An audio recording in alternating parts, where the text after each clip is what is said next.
प्रेरणास्पद कथा YouTube channel पर मैं धनंजय जैन आप सभी का हार्दिक अभिवादन करता हूँ। दोस्तों, किसी ने ठीक ही कहा है, समय से पहले और भाग्य से ज़्यादा कभी भी किसी को कुछ नहीं मिल सकता है। एक छोटी सी कहानी के द्वारा इस उक्ति को चरितार्थ करते हुए मैं अपनी बात आपके सामने अभिव्यक्त करने की कोशिश करता हूं। एक सेठ थे, अत्यंत धर्मात्मा। व्यापार सुदूर देशों तक उनका फैला हुआ था। किसी भी प्रकार का अभाव अभियोग नहीं था। सेठ के इकलौती लड़की थी। सेठ मुक्त हस्त से दान पुण्य करते थे। वृद्धाश्रम, अनाथाश्रम, धर्मशालाएं, मंदिर, जो कोई मांगने को आता, जिस उद्देश्य से आध्यात्मिक कार्यों के लिए, वे कभी भी अपने द्वार पर आए हुए व्यक्ति को वापस नहीं जाने देते थे।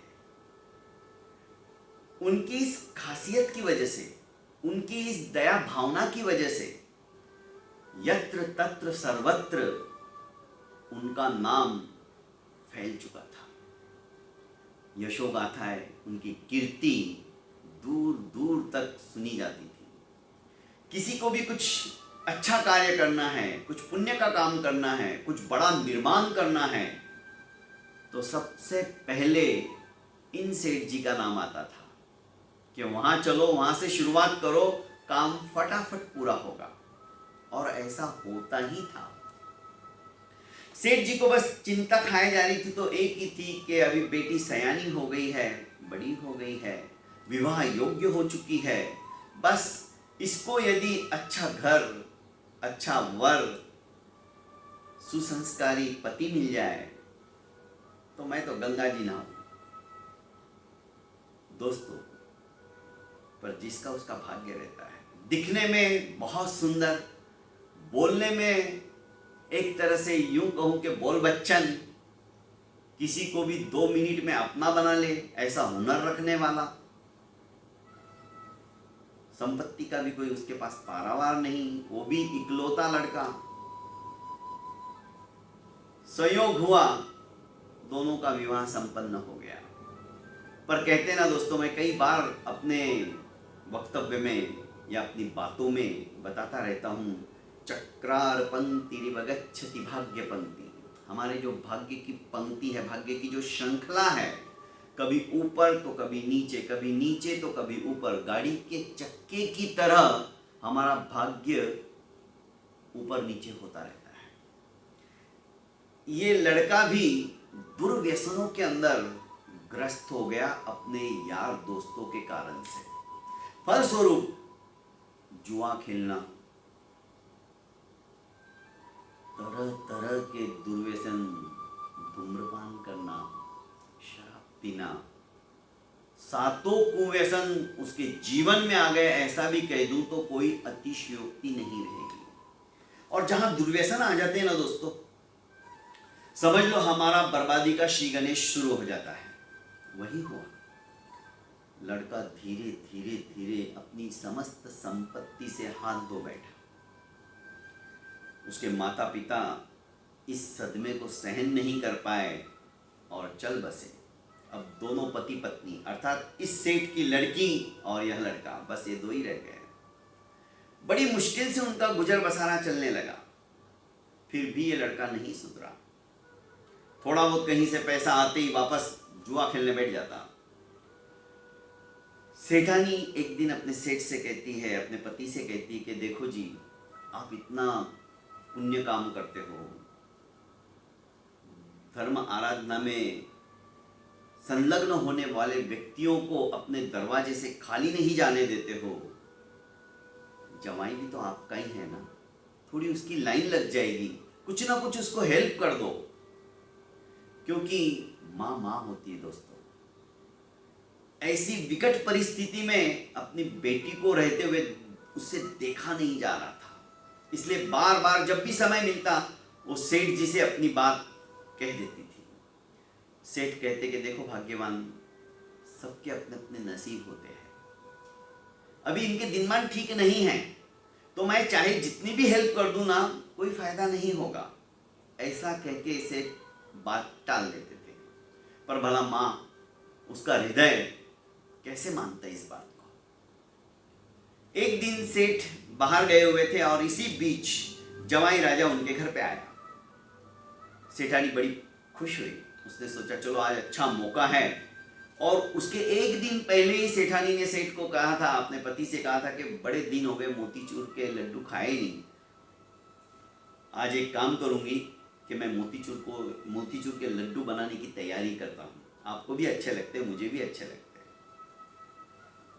सेठ बाहर चले गए थे। इधर ये जब जवाई आया तो सेठानी मोतीचूर के लड्डू बनाने की तैयारी में थी।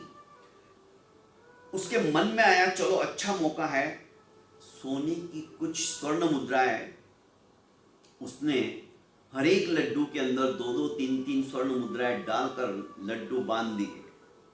5 किलो लड्डू का पैकेट तैयार किया और जवाई राजा को पता भी नहीं चले और हमारी तरफ से उनकी हेल्प भी हो जाए, ये सोचकर मोतीचूर के लड्डुओं के अंदर स्वर्ण मुद्राएं डाल दी और बंद कर दी। सोचा कि बेटी जब खोलेगी तो उसे स्वर्ण मुद्राएं दिख जाएगी और कुछ दिनों तक तो, कुछ महीनों तक तो उनका गुजर बसरा अच्छे से चला जाएगा। दोस्तों, 5 किलो का वह डिब्बा लेकर जब जवाई राजा घर से बाहर निकले तो सोचने लगे इतना वजन उठाकर कौन ले जाएगा। रास्ते में ही प्रकाश का घर है, बहुत दिन हो गए उसके साथ में पत्ते खेले ही नहीं मैंने, इन लड्डुओं को बेच देता हूँ हलवाई के वहाँ पे और उससे जो पैसे आए खेल लेता हूँ, लक अच्छा हुआ तो जीत जाऊँगा, लड्डू तो क्या है कभी भी खरीद सकता हूँ। उसने हलवाई को वो 5 किलो के लड्डू का डिब्बा दिया और कहा कि भाई जितना पैसा देना है दे दो। पैसे मिल गए और वो प्रकाश के वहाँ ताश खेलने के लिए चल गया।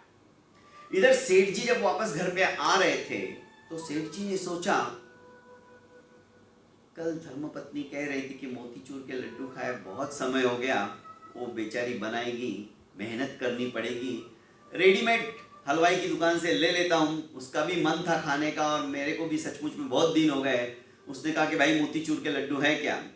उसने कहा है ना, कितने दूं? कि 5 किलो दे दो। 5 किलो का डिब्बा वो जो दिया था उनके जवाई राजा ने, वो डिब्बा उन्होंने खरीद लिया, पैसे दे दिए और अपने घर पे आए। पत्नी को बोले कि भाग्यवान कुछ मोतीचूर के लड्डू बनाने की जरूरत नहीं है, क्यों मेहनत करती, ये ले मैं मोतीचूर के लड्डू हलवाई से खरीद के लाया हूं। आश्चर्यचकित हो गई, पर मैंने तो मोतीचूर के लड्डू बना लिए हैं।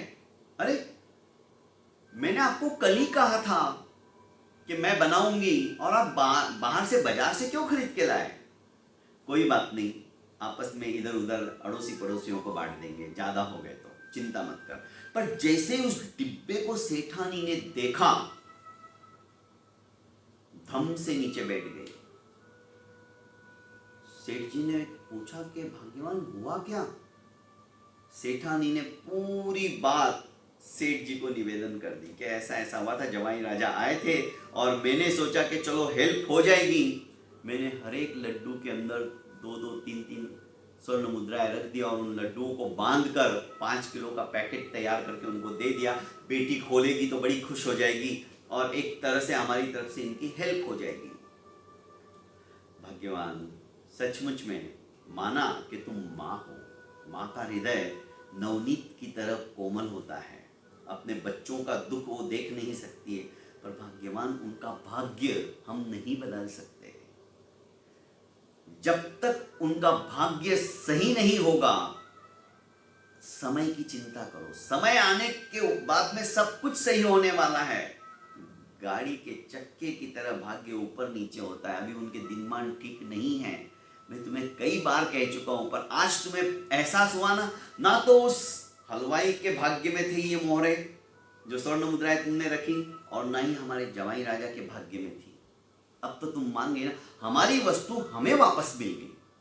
कहने का अभिप्राय यही है दोस्तों कि समय से पहले और भाग्य से ज़्यादा कभी भी किसी को भी नहीं मिलता है। बहुत बहुत धन्यवाद दोस्तों। मेरे इस YouTube चैनल को आपने अभी तक लाइक एवं सब्सक्राइब नहीं किया है तो कर लीजिएगा, और ऐसी छोटी छोटी कहानियाँ जो कि प्रेरणास्पद है, अच्छी लगती है, तो ज़्यादा से ज़्यादा इन कहानियों के लिंक को आप फॉरवर्ड करते रहिएगा। बहुत बहुत धन्यवाद।